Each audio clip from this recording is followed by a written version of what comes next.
welcome to episode number 4 of Healthy Simplified, Mind, Body, and Spirit. My name is Mike Keenan, and here's wonderful Suzanne Grennan. And as always, our wonderful producer / engineer, Christian. Christian, how are you? I'm good. It's been so long. I know. Feels like forever. We missed you. Another fun weekend. I went down to North Carolina this past weekend for a wedding, and if you remember what it was like in Jersey, you guys had beautiful sunshine. And you? I went down in a storm. I actually pulled off to the side of the road. When the tractor trailers start going off the road to get out of the rain, it's bad. Yeah. That's when you worry. But we had a wonderful time. My buddy Mike, who's hopefully he's watching with Stephanie. Better, Mike. You better be, because I'm gonna ask you, and if you don't know that I mentioned your name, I'll know you didn't watch. Wonderful couple, so happy for them. So we had a wonderful time. Ran into another fraternity brother, Doug, who also better be watching now. And it was like old home week, so it was really, really a great time. How about you? What'd you do over the weekend? Anything fun, exciting? Well, I hit the beach a little bit because it was so nice. Walked, got out, rode my bike. We had a nice pool at the hotel. Nobody went out to the pool. I was the only one in the gym by myself. So you had your little skivvies on and nobody was there. Hey now, slow down. Hey now. All right. Well, we should actually start a show so that people, don't think we're just here to joke around. So, one of the things that we love to do when we start the shows, we always talk about some research we're doing, and we're both very fortunate to be friends with Dr. Yolanda Hancock. And actually, my research is really just listening to her talk and starting to get a much better appreciation for what our kids are eating and drinking. She said that in 2005, there were only 25,000 cases of type 2 diabetes in children under the age of 12. In 2015, that number rose to 125,000 documented cases. And what about the cases that aren't documented, exactly. Right? Now, she also said that they used to call type 2 diabetes adult onset diabetes, and now they call it type 2 because it doesn't apply just to adults. And we both have kids, right? Well, yeah, we've seen, the rise in obesity of children, and it's really sad. And you think about, what's causing it, and right. The juices. People, they're buying, even though it says 100% juice. Juice is good for you, but there's so much sugar in it. Absolutely. So, I used to always water ours down. The kids would want a little bit of flavor, but I just water it down. Well, she said it's not necessarily the foods they eat, but the beverages they drink, because nobody really keeps tabs on that. Exactly. And you said, like, with the juices, what they do is they pasteurize it. And unfortunately, in that pasteurization process, they remove a lot of the vitamins and mineral component. So really what you're getting is just sugar water. Exactly. And there's no fiber. See, the nice thing about eating a real piece of fruit is there's fiber in it, and the fiber slows down the absorption of the sugar. And it's a natural sugar, so your body knows what to do with it, like we talked about in show number 3 with the barcode readers that we really are, right? So it's not, and it's just, you mentioned the fruit juices, but it's also the sports drinks are loaded with sugar. Okay, and those energy drinks. Now, the energy dangerous. drinks. Exactly. We were talking about that in between segments about, they don't use ephedra anymore, but that used to help to liberate stored body fat to be burned for energy. And that's what the energy drinks use the caffeine for now, okay? Right. But here's the thing. They're giving you caffeine, but they're also giving you a big dose of sugar. But caffeine in and of itself helps to release sugar to be burned for energy.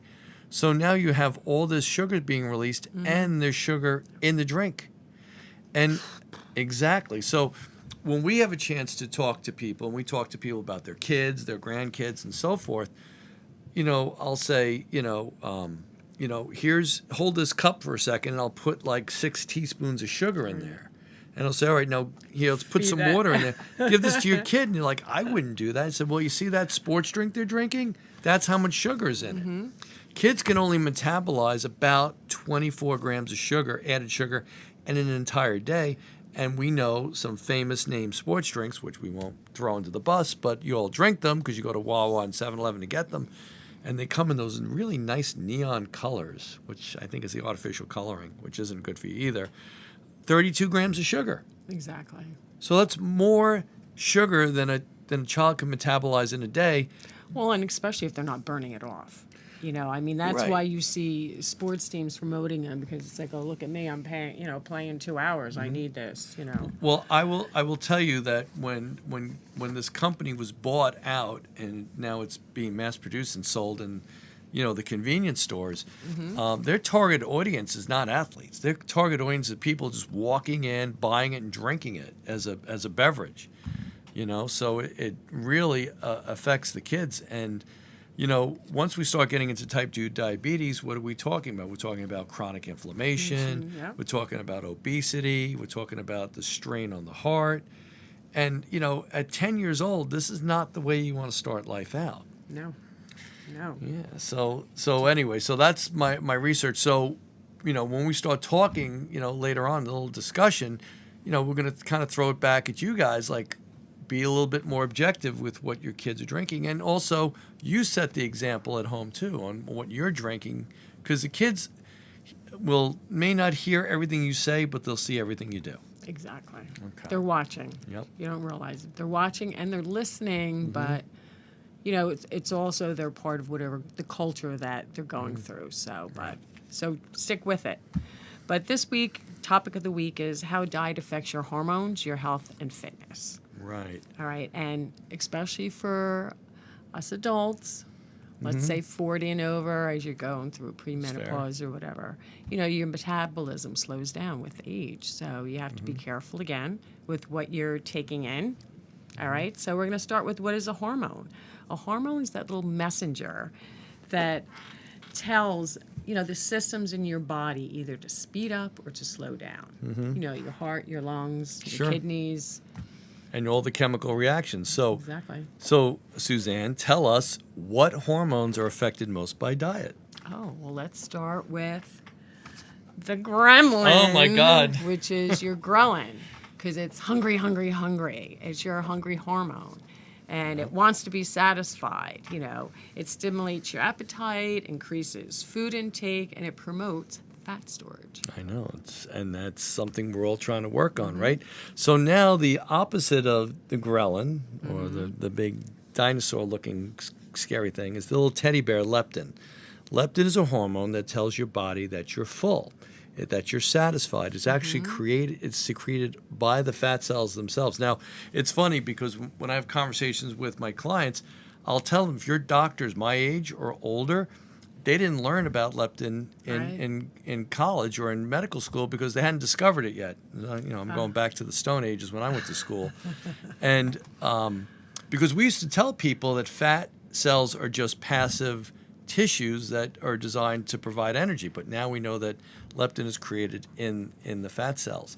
So it does tell your body whether it's safe to burn fat or store it. So we have good leptin levels, then your body feels free to go ahead and burn fat. And there are certain things that will disrupt leptin levels, and one of them is high fructose corn syrup. The worst. Yep. Make sure you read those labels, because I was going to buy something today, as a matter of fact, because I was kind of craving a little Asian dish. And forget it. It had like 5 of the worst things right off the bat. Fructose corn syrup, and it just went on. So I put that back. There you go. I did. So let's talk about insulin. Insulin is released with the ingestion of sugar, all right? Or even that taste of sweetness, all right? It's a stored hormone, okay, moving sugar to muscle and your fat cells. That's what it does. But keep in mind, our muscle cells have finite capacity, but guess what doesn't? Your fat cells. That's right. Never stop growing. It has the ability to get. Well, so that's why you want to be careful. The next thing we talk about serotonin. I always talk about serotonin as being the happy hormone, okay? So when serotonin is present, it suppresses the effects of cortisol, which we'll talk about stress hormones in a little bit. Cortisol is one of those things that helps you to really pack on the weight quickly, okay? And it also disrupts your sleep. So when serotonin is present, it'll help to suppress cortisol. Not eliminate it completely, because we talked about last week cortisol is important for the conversion of protein to sugar in the liver, right? That gluconeogenesis I threw at you last week. But also, when serotonin is present, it allows the body to naturally release more melatonin. So it also helps you to fall asleep and stay asleep. Okay? Okay. Keys. Sleep is key. Yeah. We'll get into that too. So now we're going to talk about dopamine, which is very much like serotonin. It's a neurotransmitter. Okay. It's needed for the communication between the nerve cells in your brain. All right. And it's responsible for mental focus, energy, and clarity. Right. And one of the things that I just want to touch base before we move forward is last week we were talking about our power couple. Remember we mentioned power couple? Oh, exactly. And that is key for focus. That's right. Well, it has the little thing we if you commented, you might have already gotten your video, but one of the things we can touch base on real quick with regards to serotonin and dopamine is an amino acid called tyrosine. We've talked about that. Tyrosine helps to stimulate the production of more serotonin and dopamine. So if you have a product that has tyrosine in it, it helps to improve mental clarity, mental energy, right, and enhance your mood. So that's a wonderful thing. So what we did was we went ahead and put together a top 10 ways to gain the positive effects from these hormones. So the first thing we're going to start out of the gate is something very easy to do because everyone does it every day, and that's making sure you get adequate sources of protein at every meal. Okay, now the reason being is that protein is the building blocks for all your hormones, okay? Protein's responsible for hormones, antibodies, your immune system, collagen, which is hair, skin, nails, connective tissue, muscle tissue, and hemoglobin, which is the oxygen carrying capacity of your blood. So if you have enough protein, you can make all these. If you don't have enough protein, or if you eat incomplete proteins, you can't make them, right? So protein helps to decrease that ghrelin we talked about before. It actually lowers the hunger hormone, and it actually boosts and maintains your leptin levels. So you have that feeling of being full, and it allows your body to go ahead and burn stored body fat. Now, people say, well, how much protein should I have? Okay, for the average person who's not real active, about 1 gram per pound of lean mass you have. So people say, well, how do I know how much lean mass I have? Well, come over to my gym. We'll put you on the calipers real quick. We'll test your percent body fat. It gives us your amount of lean mass you have.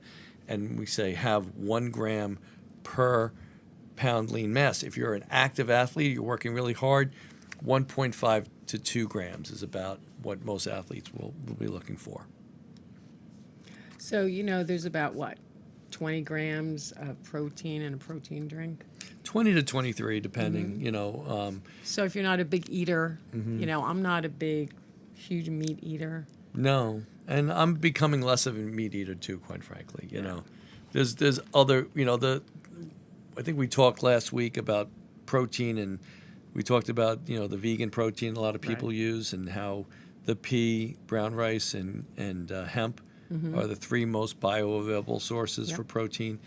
Body doesn't have to work really hard to break them down, and they're very, very bioavailable. So we say when you're looking at protein powders, look for the combination of those 3 to get the most bang for your buck. Exactly. So next we're going to talk about, engaging in regular exercise. And, when we're saying with exercise, you don't have to go out and kill yourself. Especially, if anybody has any issues with knees, joints, or whatever, if you can just take a 10-minute walk, 20-minute walk, you can hop on a bicycle or whatever, it's just most beneficial because exercise affects the engines in your cells called your mitochondria, all right, which helps decrease insulin resistance, all right? And insulin resistance is when the cell doesn't work normally, okay? It's almost like a cell has a little door and it won't let the glucose in. Exactly. All right? So what it does, the glucose builds up in your blood. All right? So then eventually it can cause type 2 diabetes, hypertension, high cholesterol, heart disease. So you want to be careful how much sugar you're putting in because your cells can only hold so much. This is true. Anyway, exercise also increases hormone health, which we were just talking about. Right. which decreases, again, inflammation and increases metabolism. It boosts testosterone, okay, and human growth hormones. That's right. You know, one of the things, you know, we talked about mitochondria. I just want to kind of clear that up. The mitochondria is really what controls that door that you were talking about. right. So if you have a car sitting in a garage and the gas tank is full, you can't put any more. Right. Right? How do you fit more gas in the gas tank? You got to go out and burn it. Right, exactly.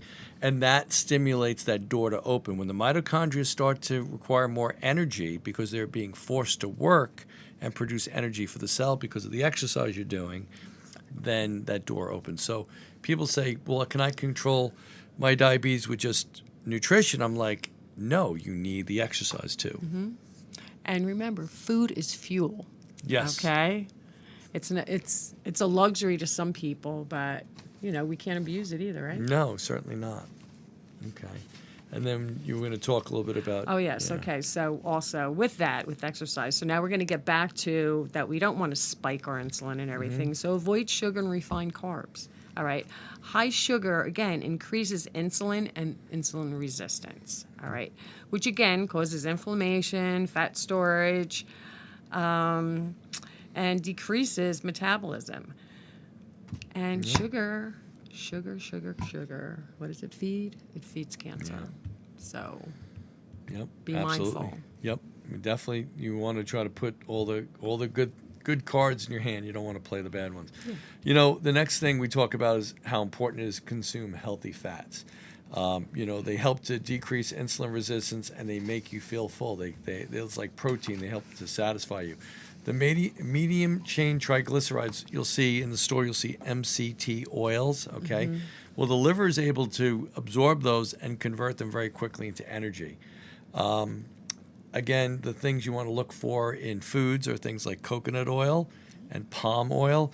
I know a lot of my clients cook with coconut oil right now. It's a very safe oil to use, as we mentioned last week. Just not real high temperatures. Well, actually, depends.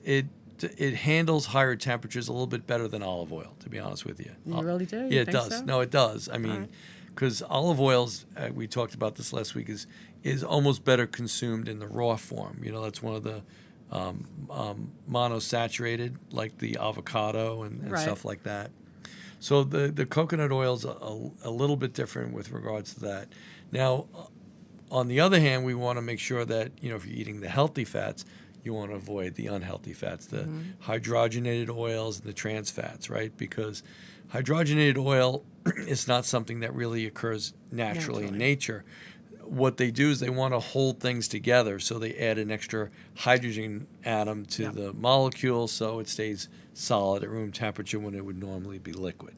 So that's like butter is solid at room temperature, but, you know, vegetable oils are liquid at room temperature. So they hydrogenate the oils to try to get them to stay together.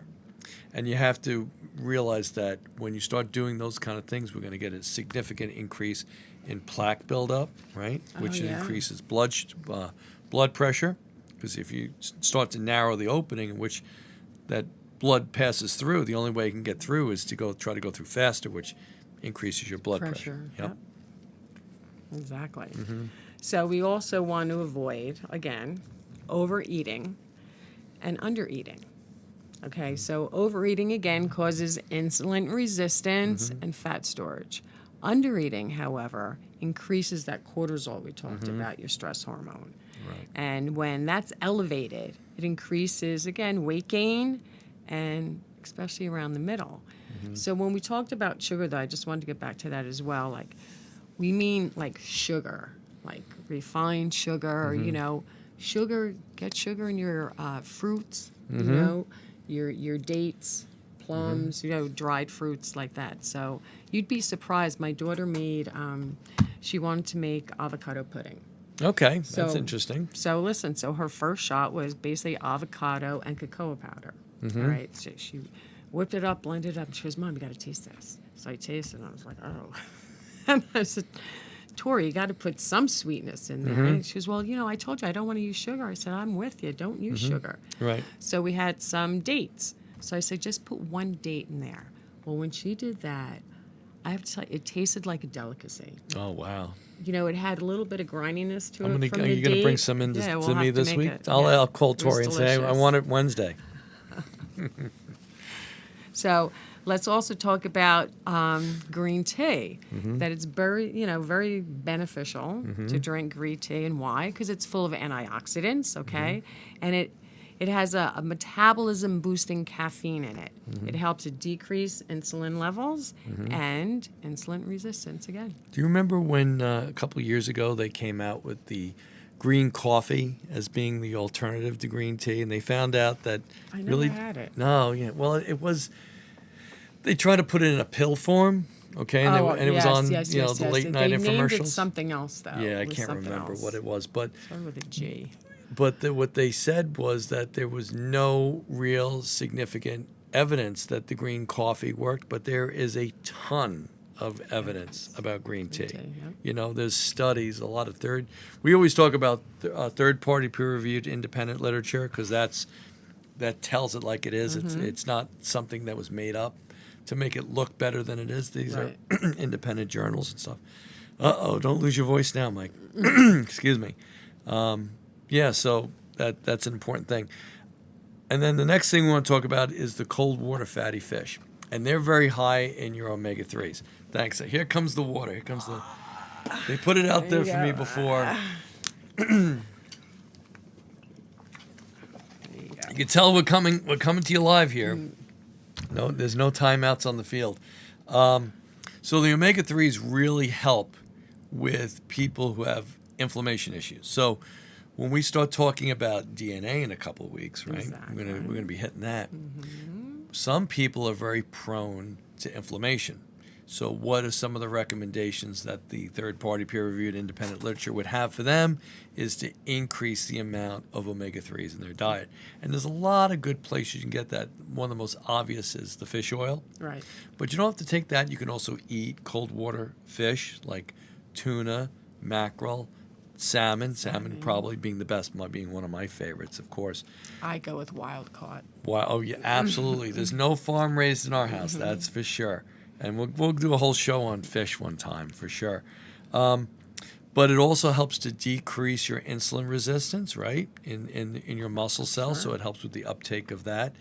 And it also helps to lower something called CRP. Now, CRP is C-reactive protein. It's one of the things they test when someone has a heart attack or a stroke. So not only is CRP a marker of inflammation, but when it's present, it also increases more inflammation from your immune system. It causes an immune response, which increases inflammation, things like cytokines, interleukins, that kind of thing. So, yeah, I know I just throw the big terms out there once in a while. I'll let you know I actually do read these articles. But it's really, really important that we keep CRP levels at bay. And there's no pill that lowers CRP. It's more like gotten from nutrition, Right. the lowering of CRP, and also we talk about exercise. Exercise in and of itself also lowers CRP levels, okay? So, because if there was a pill for it, that you'd be going in and get a prescription no magic for pill. it. No, there's no magic pill on that. So, so get that. There is no magic pill for anything. That's why we're here. That's why we're here to tell you what you need to improve your mind, your body, and spirit by eating well and exercising and doing all the things we're going to talk about. There are things that aid though, right? Oh, Like, good supplementation. There's so many other things out there, but there's no magic pill. So just know that, okay? It's well, last week we were talking about vitamins and minerals, okay? Supplementing with those, all we're trying to do is fill those nutritional gaps. gaps, yeah. Again, a lot of the things, I was talking to someone about that today. If you're eating bananas, they don't come to the United States yellow. They're picked while they're green. So that means they didn't ripen. That means they didn't ripen on the vine, which means they were harvested before it could absorb all the nutrients that it could possibly have. And then they hit it with like hormones and enzymes to slow down the ripening process, right? And then, by the time then it sits on your house and it starts to ripen, but it doesn't have the nutrition value in it than if you were in Costa Rica pulling it off the tree when it's yellow. I guess that's what they say too. Like, wherever you live, eat what's in season. Yes. To get the best benefits from it. But let's also talk about a big benefit, and that is sleep. And I know we've mentioned that in a previous show as well. But sleep is huge. And if you don't get a minimum of 7 to 8 hours of sleep a night, you're really depriving your body. That is most beneficial. If it's 5 hours or less, it decreases your leptin and your HGH release, right? Your human growth hormones. But while increasing ghrelin, that hunger hormone, okay, it also increases insulin resistance, hunger, and cravings.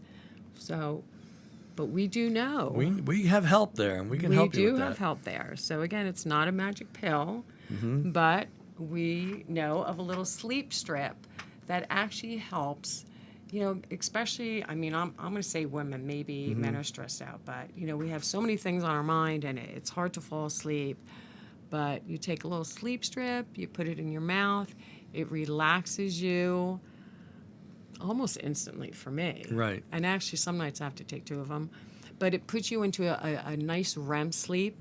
So you wake up rested, you're having dreams again, and you feel great when you wake up. There's no hangover. Right. And basically, you wake up alert.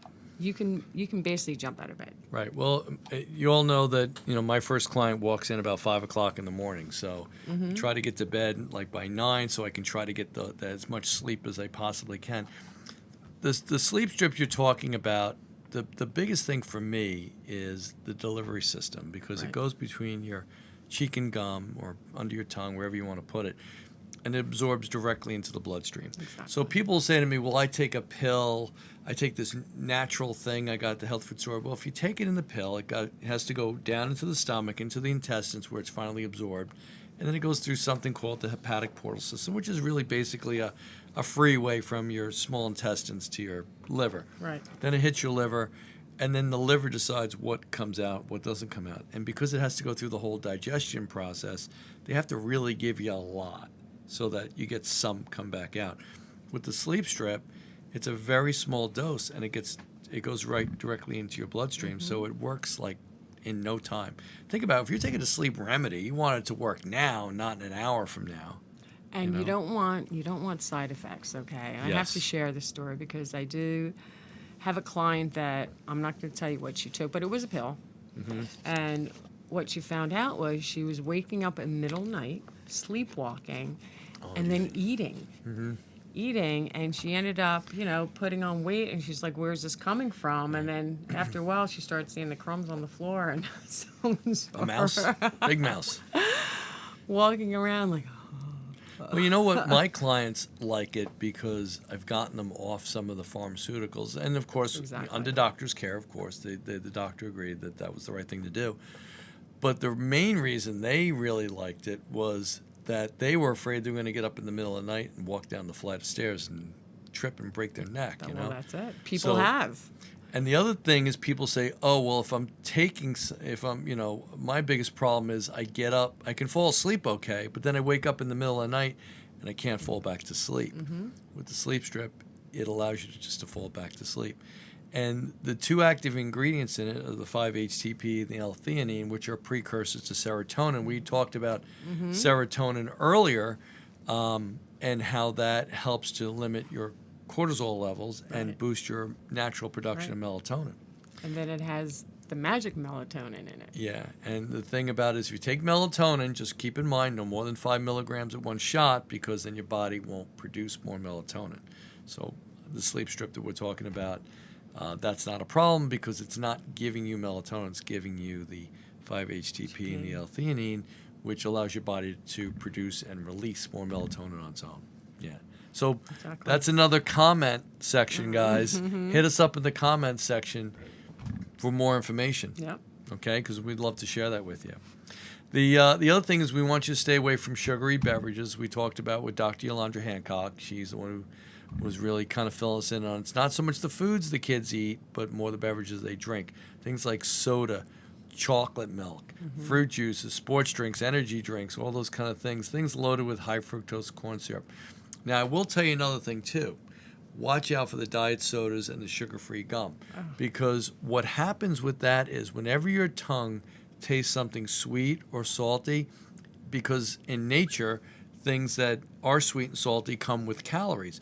So your body will start naturally releasing insulin as soon as it gets the taste of the diet soda or the sugar-free gum. And why do people choose sugar-free gum? Most of the times because they don't want to eat. So what happens is it causes an insulin spike, and insulin is one of those heat-seeking missile-type hormones. It'll stay active until it can work on something. So if you're not putting any food in, it's got to do something with sugar. So what does it typically do? It starts breaking down your blood sugar or reducing your blood sugar, right? And now the brain picks up on that drop in blood sugar. So what's the first thing it does? It releases the hormone ghrelin to get you to eat more. So watch out for sugar-free gums and the diet sodas, because that actually stimulates you to be more hungry with releasing ghrelin. And then what happens? You end up putting the weight back on that you don't want. And you're eating And you're eating because you're trying to avoid sugar. Exactly. That's crazy. Exactly. All right, but last but not least, number 10 is consume a diet high in fiber. Okay, we all understand that that's important, okay? It increases insulin resistance. It removes bile salt, all right, which decreases your total cholesterol and your LDL, which is your bad cholesterol, okay, while increasing production of your hormones that make you feel full. And good plant protein that we talked about before contains beneficial probiotics. Absolutely. So, again, we want the probiotics to feed, the prebiotics. The prebiotics to feed the probiotics. So Tongue that- twister. Right, Yeah. so they stay strong and healthy. Well, we're going to kind of come to an end here. I hope you got a lot out of what we did today, because we really wanted to give you some great information. So again, we'd love you. We would appreciate if you like, comment, share, have a watch party on this one. This is a good one, for weekly prizes. And that way we can get some feedback so that when we do future shows, we know what people want to hear more about. Exactly. Yeah, what we can expand on, questions. Don't be afraid to ask us. So Absolutely. we're going to end with the challenge of the week, and we're going to go back to our sleep, okay? Because sleep is so big, all right? So we want you to challenge yourself and keep a record. Try to at least get a minimum of 7 hours sleep, and just kind of record how you felt. I know now, actually, the Fitbits, they even can track your sleeping. Do you have that? Yeah, well, I have the Garmin. Okay, so it measures your sleep cycles as well. Anyway, whatever. I know, teasing. But do that and just see what a difference that it makes in your life, okay? Do you wake up hungry? Do you wake up tired? Try to find out your sleeping pattern and how nutrition and everything else can balance that. Yeah, the whole goal of today's show was to really show you how what you do with your sleep and your hydration and your nutrition and exercise affects hormone balance. Yep. So people talk about, things run in my family and it's not my fault, it's my parents' fault, it's my DNA.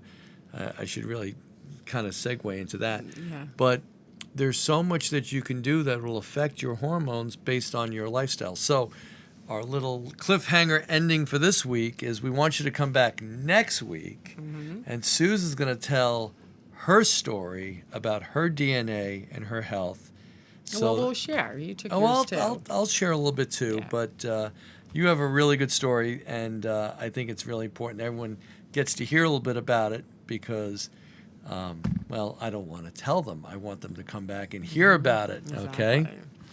Well, I just want to wrap up. I want to thank Suzanne for a wonderful show. It was fun this week. Everybody? Yeah, I know. This is really Good, good good. stuff. I really enjoyed it. Christian, again, thank you so much for all your help. No problem, as always. All right, so don't forget, tune in next week. We're going to talk all about DNA. All right, take care. God bless. We'll see you All right. next time. Great week. Love you.